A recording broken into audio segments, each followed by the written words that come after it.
Hey, it's software engineering student here, and today we're going to be talking about hash maps. So, like a realist, hash map is a part of the util package, which means it's not a part of the basic Java stuff, but it is something we're going to import from Java util hash maps.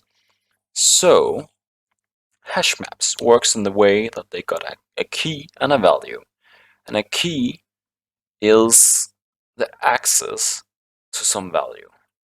So first of all, we're gonna tell the program what type is the key and what type is the value. So let's go that the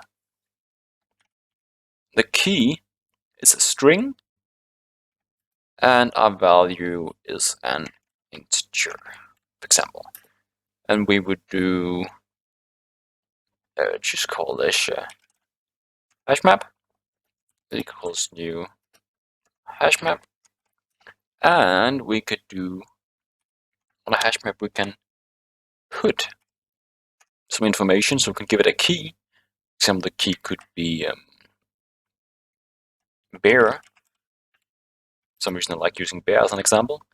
And the value we'd get from bear would be, for example, we could say the key is a kind of animal, and the integer is how many animals we got in a zoo or at savannah or whatever. And some area, it doesn't really matter, but that's the thing.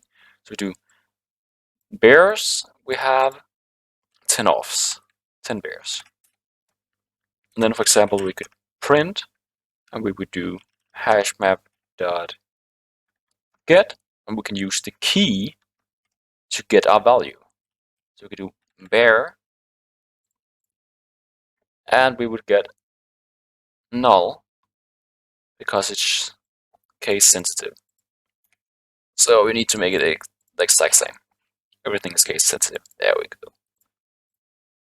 What's also very important to understand is that you can only have one key, but the key can actually have the same values. So you could have another hash map, another key and value set, and put lion, and let's say we also got 10 lions.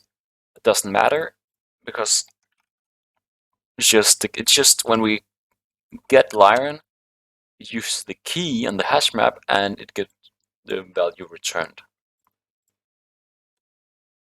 There we go. So that's the basic of hash maps.